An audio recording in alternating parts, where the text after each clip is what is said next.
Good morning. Let us begin where our founders began in 1776, when in the course of human events it becomes necessary for one people to dissolve the political bonds which have connected them with another. With those words, our founders courageously began our Declaration of Independence from an oppressive monarch for, among other grievances, the king's refusal to follow rightfully passed laws.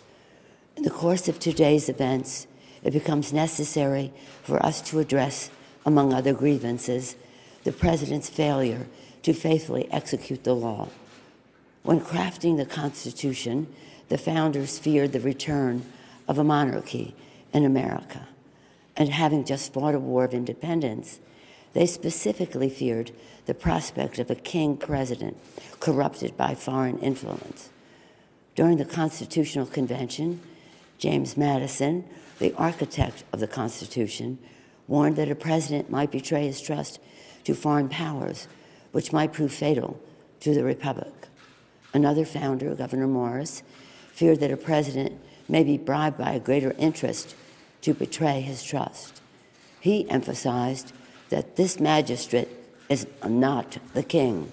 The people are the king. They therefore created a constitutional remedy to protect against a dangerous or corrupt leader: impeachment.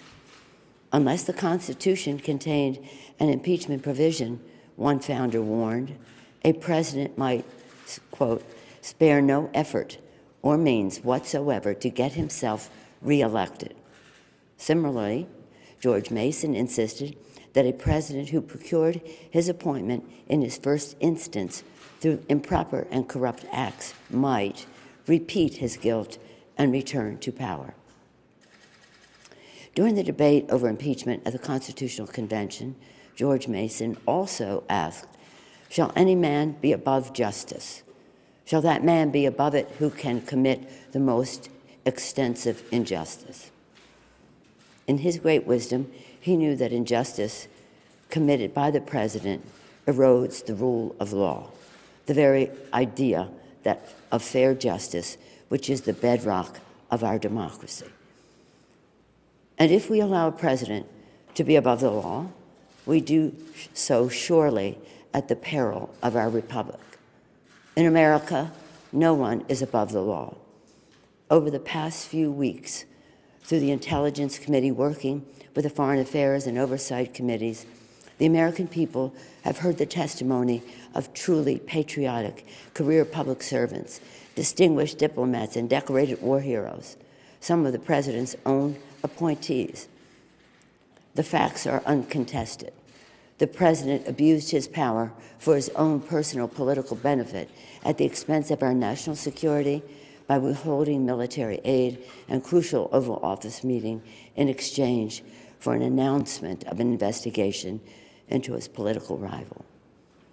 Yesterday, at the Judiciary Committee, the American people heard testimony from leading American constitutional scholars who illuminated without a doubt that the president's actions are a profound violation of the public trust.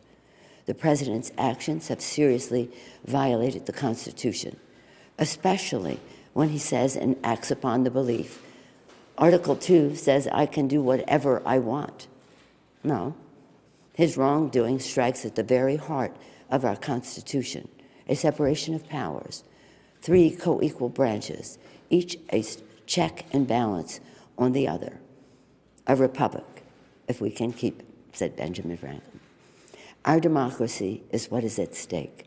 The president leaves us no choice but to act, because he is trying to corrupt, once again, the election for his own benefit. The president has engaged in abuse of power, undermining our national security and jeopardizing the integrity of our elections.